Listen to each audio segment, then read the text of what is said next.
Hey guys, and welcome to another Yu-Gi-Oh! Deck profile. Today we are showcasing the Mako Tsunami Duelist Kingdom profile coming up. Let's get straight into this, shall we? We'll start off with the Ritual Monster and Ace Monster of his Duelist Kingdom profile. We run two copies of the Fortress Whale, 2350 attack, 2150 defense. Fun fact about the Fortress Whale, it originally only was printed in one pack in the TCG and it was worth 300 or 400 New Zealand dollars, and I thought I'm not going to pay for that, so I'm quite grateful this speed duel version of Fortress Whale got released. Next up I run two copies of Kyoroshin, 1800 attack, 1500 defense, classic sea serpent normal monster, only recently got printed in the TCG as well.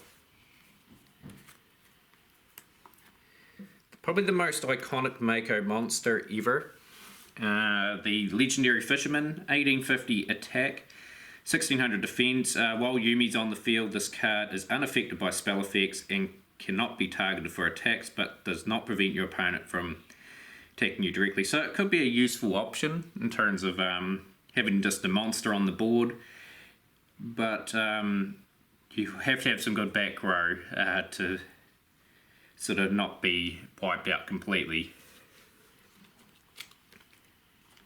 Some interesting card selections now. I've gone with October, 1600 attack, 1400 defense.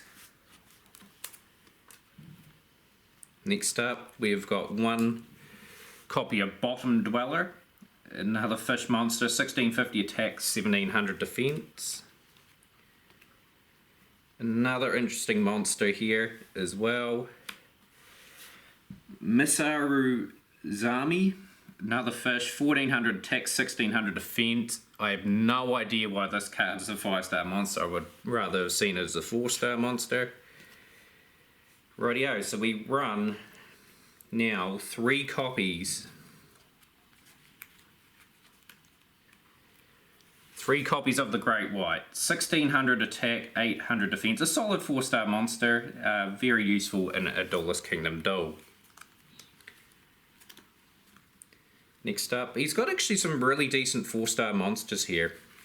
I run three copies of the Mad Lobster, 1700 attack, 1000 defense.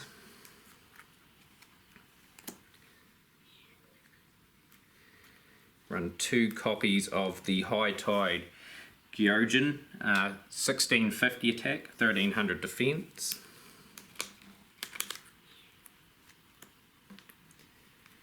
Next up, two copies of Jellyfish, 1200 attack, 1500 defense.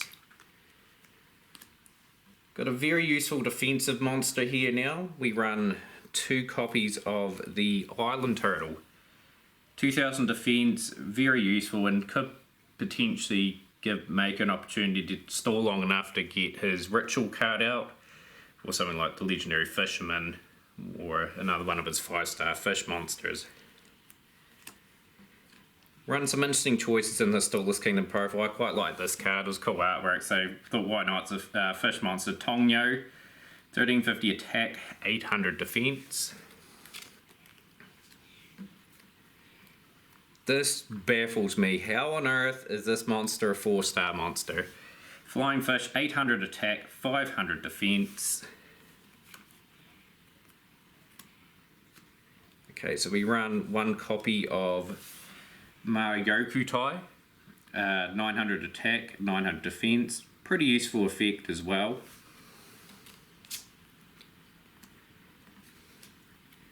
Cool card, this card. I like two copies of Starboy, 550 attack, 500 defense.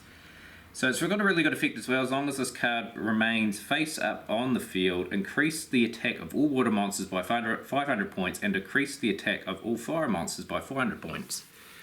So that makes Mako's deck really competitive if he's got a few decent monsters on the field, with this guy on the field as well.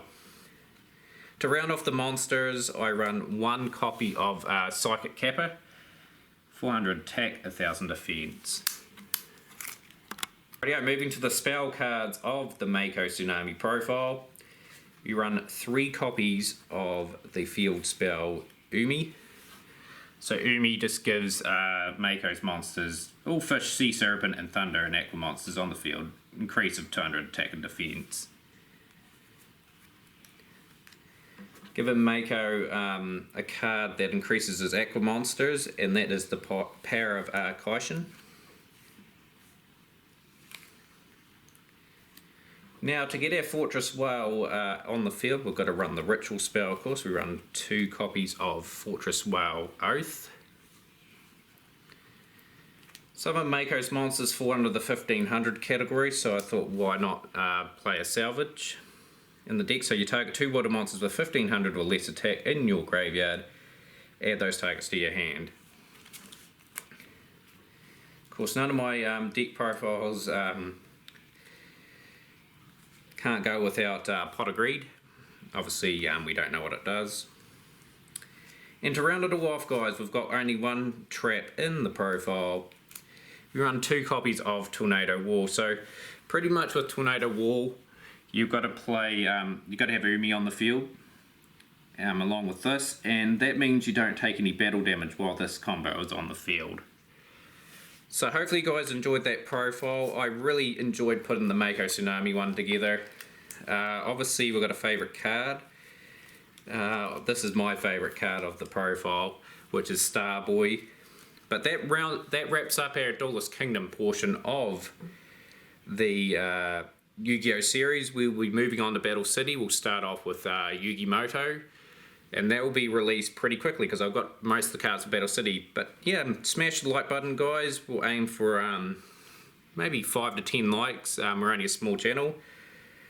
But yeah, we'll catch you guys next time for another Yu-Gi-Oh deck profile.